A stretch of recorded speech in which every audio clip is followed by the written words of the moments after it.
Black Panther was alright. What do you want me to say? That it's a classic? That it's gonna be a transcendental experience? That it's gonna be Avengers level? No, I don't even think that. If you look at the tomato meter, it's at 98% as of the time of this recording. But if you look at the average critic score, you know, the number that actually matters, it's an 8.3, which I could say for the most part, I agree with. I think this is a solid 8. So with that out of the way, let's get right to it.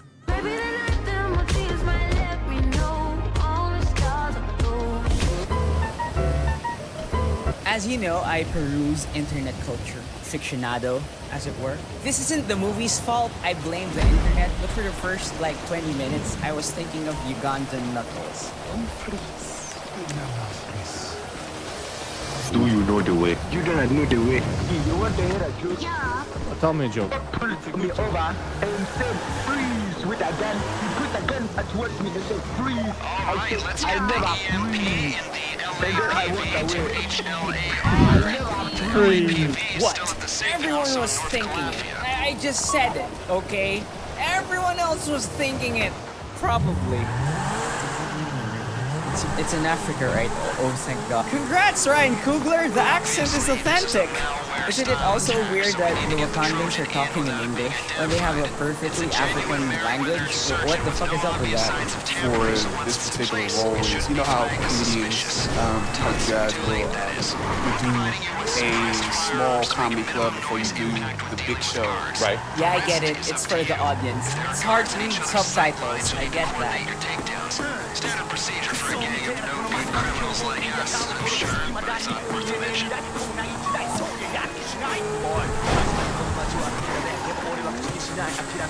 Black Panther takes place a week after T'Challa's death, and his son, T'Challa, takes his place as rightful leader of Wakanda. The conflict is kicked off in Wilson's plot, along with an accomplice, steals some vibranium, and this leads to a chain of events that not only places Wakanda in danger, but the world.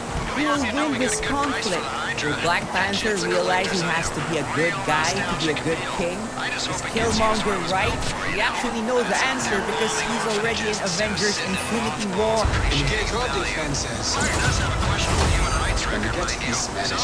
Spoiler that shit! Like I said earlier, I really enjoyed the movie. What really moved the story forward was the acting of everyone. The standouts to me were Okoye, the general, who's badass, right?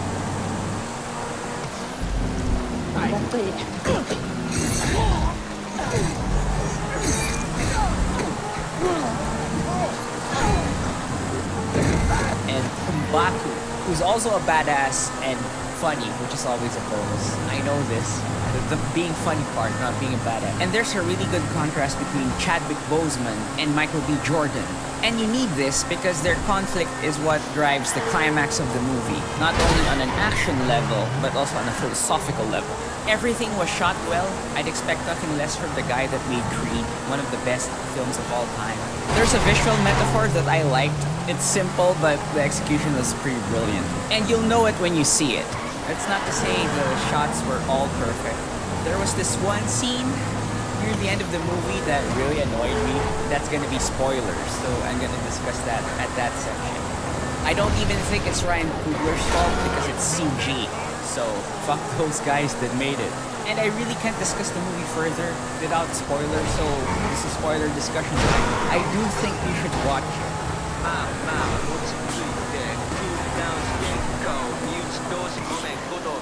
I like the main conflict of the movie. Should we share what we have with the rest of the world? The two characters really have the same issue. Killmonger and T'Challa actually want to share the wealth, as it were.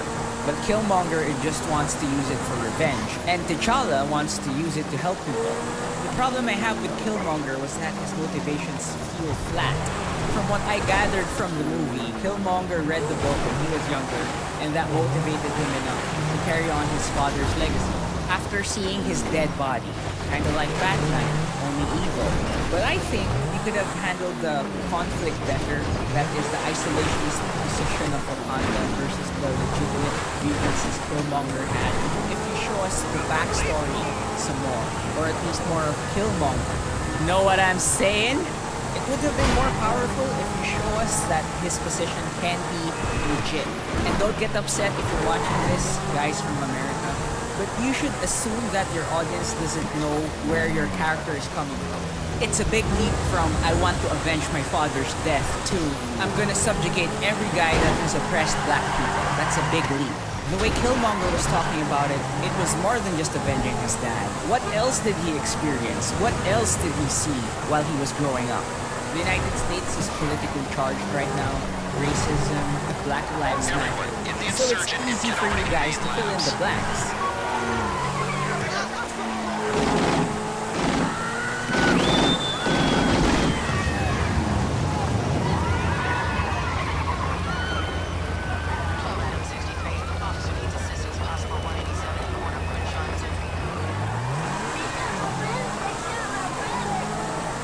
Something more tragic could have happened with Killmonger. Something he realized when he was growing up as a kid in Oakland. And we may never know, it just hints at it. And it's a missed opportunity. Why is it that there's a gun shop on almost every corner in this community? Why? Tell you what. For the same reason that there's a liquor store on almost every corner in the black community. Why? They want us to kill ourselves. You go out to Beverly Hills, you don't see that shit. And then you waste Killmonger by killing the character off. That's not how you make a franchise work. You know Thor, right? 60% of that franchise is because of Thor and Loki. You also killed Claw. What the fuck are you doing? There was this problem T'Challa had, problem in the film, like his dad telling him, a good man does not necessarily make a good king. And he never really has that problem in the movie. Because him being a good man is the solution to becoming a good king. Because the kings that went before him ignored all the problems and didn't see how they could create a monster like Killmonger. And lastly, the lead into the fight between Killmonger and T'Challa was so terrible. It's like they ran out of budget. Look at this scene.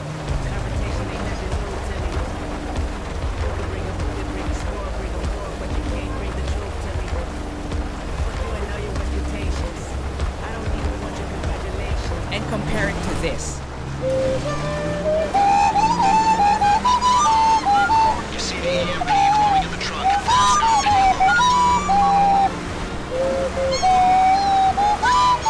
It's like it was made by a different team, if you ask me. think of this as Oh, a I remember transverse these graphics from the field. classic Black Panther game. Stage Oh boy, resets I your remember my childhood fondly. This is the kind It's of annoying transversal because it's the work final you fight. die. It's supposed to be the climactic battle. So to give us bad CGI. It's not good. It's distracting. Now let's move on to... Whether we'll kill you or I will kill you for shitting on my carefully constructed plan. I thought there was gonna be the Soul Gem in the movie because they haven't shown that yet. And the Wakandan plane looks like it could be powered by the Soul Gem from its... I'm just guessing from the name, it probably is a connection to heaven or something like that. Or at the very least... I see dead people. But they did say that the vibranium came from the sky. It's a big thing that hasn't been mined totally. So maybe Thanos goes there because, hey, the Soul Gem is the core of the vibranium. That's where the shit goes down. That's it for now, guys. Leave your comments below. Subscribe if you haven't. Hit that bell for notifications. Unless you want Claw to come back from the dead and take away your precious. Thanks for watching, and I'll see you on the next one.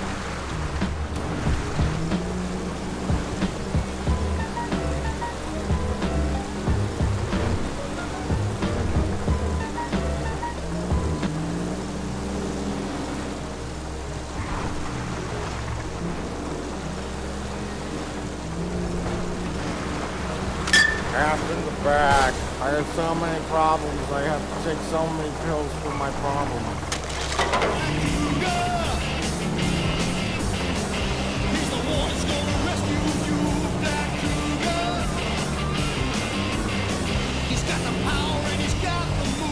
It's a big and bold change of focus in the Marvel Cinematic Universe. Black Panther pushes past many of the cliché plot devices, archetypes, and formulas of standard comic book blockbusters. This film is a giant middle finger to all things authoritarian.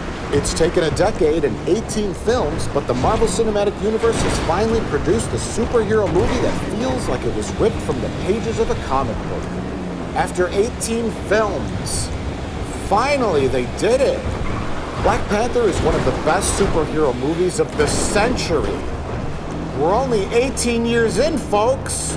They will write about this movie and make videos about it. It will be discussed among friends of all ages, all races, all shapes and sizes.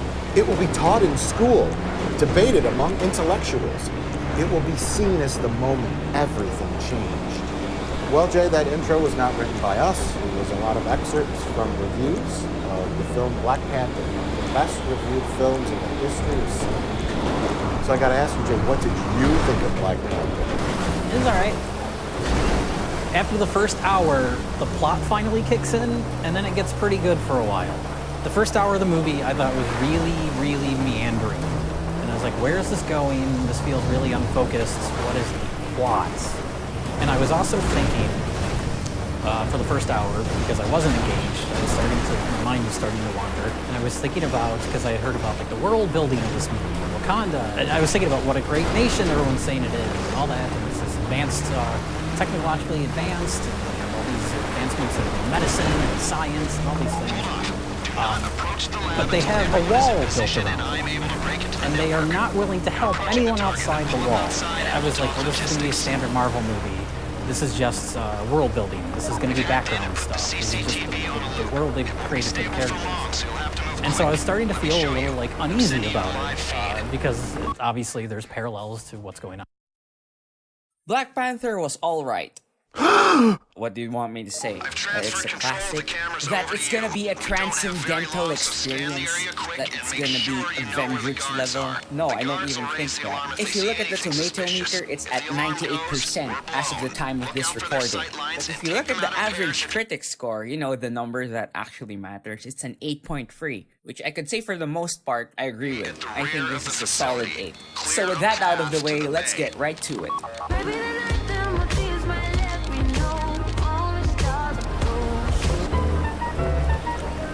As you know, I peruse internet culture, aficionado, as it were. This isn't the movie's fault, I blame the internet, but for the first, 20 minutes, I was thinking of Ugandan knuckles. Primary generator. It's where the EMP will do the most damage and where it's least likely to be Do discovered. you know the way? You don't know the way. You want to hear a joke? Tell me a joke. Successful mission. You only need to take out the guards in your way. Alright, good luck. Get to work. I said, I never freeze. And then I walked away. I never freeze. What? Everyone was thinking it. I just said it, okay? Everyone else was thinking it. Probably. Does that make me right? It's in Africa, right? Oh, thank God. Congrats, Ryan Coogler! The accent is authentic! Isn't it also weird that the Wakandans are talking in English when they have a perfectly African language? What the fuck is up with that? For this particular role is, you know how comedians, how you guys will you do a small comedy club before you do the big show. Right. Yeah, I get it. It's for the audience. It's hard to read subtitles. I get that.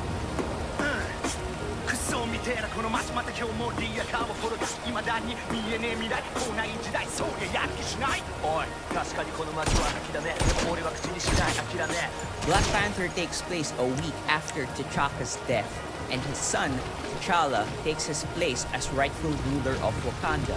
The conflict is kicked off when Lucy's Claw, along with an accomplice, steals some vibranium, and this leads to a chain of events that not only places Wakanda in danger, but the world.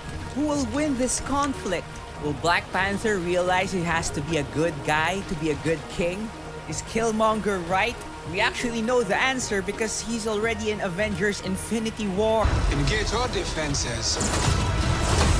And get this man a shield. Spoiler that shit! Like I said earlier, I really enjoyed the movie. What really moved the story forward was the acting of everyone. The standouts to me were Okoye, the general, who's badass.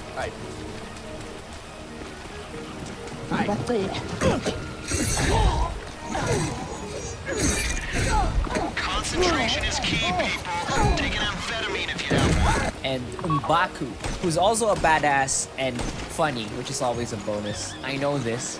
The being funny part, not being a badass. And there's a really good contrast between Chadwick Boseman and Michael B. Jordan. And you need this because their conflict is what drives the climax of the movie. Not only on an action level, but also on a philosophical level. Everything was shot well. I'd expect nothing less from the guy that made Creed, one of the best films of all time. There's a visual metaphor that I liked. It's simple, but the execution was pretty brilliant. And you'll know it when you see it. That's not to say the shots were all perfect. There was this one scene near the end of the movie that really annoyed me. That's gonna be spoilers, so I'm gonna discuss that at that section. I don't even think it's Ryan Coogler's fault because it's CG. So, fuck those guys that made it. And I really can't discuss the movie further without spoilers, so this is spoiler discussion time. I do think you should watch it.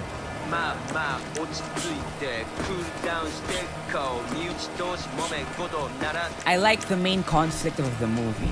Should we share what we have with the rest of the world? The two characters really have the same issue. Killmonger and T'Challa actually want to share the wealth, as it were. But Killmonger just wants to use it for revenge, and T'Challa wants to use it to help people. The problem I have with Killmonger was that his motivations feel flat. From what I gathered from the movie, Killmonger read the book when he was younger, and that motivated him enough to carry on his father's legacy. After seeing his dead body, kinda like Batman, only evil. But I think he could have handled the conflict better. That is the isolationist position of Wakanda versus the legitimate grievances Killmonger had. If you show us the backstory some more, or at least more of Killmonger. Know what I'm saying? It would have been more powerful if you show us that his position can be legit. And don't get upset if you're watching this, guys from America. But you should assume that your audience doesn't know where your character is coming from. It's a big leap from I want to avenge my father's death to I'm gonna subjugate every guy that has oppressed black people. That's a big leap. The way Killmonger was talking about it, it was more than just avenging his dad. What else did he experience? What else did he see while he was growing up? The United States is politically charged right now. Racism, Black Lives Matter. So it's easy for you guys to fill in the blanks.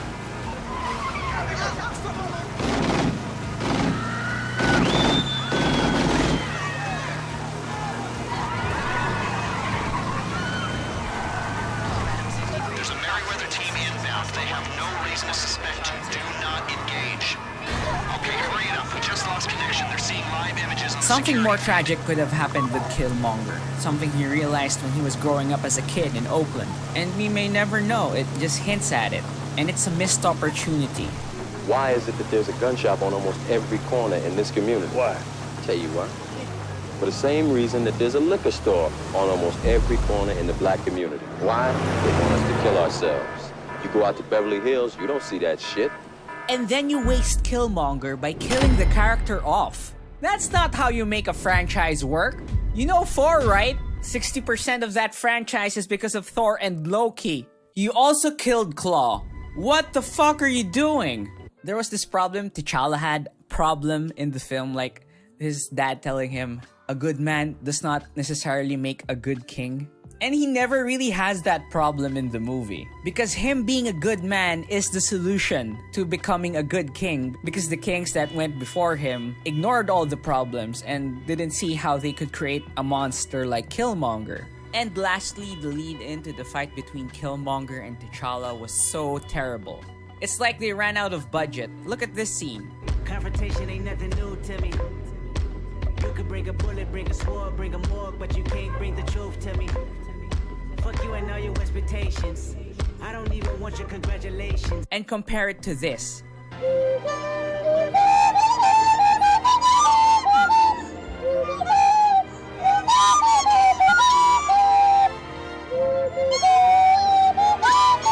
It's like it was made by a different team, if you ask me.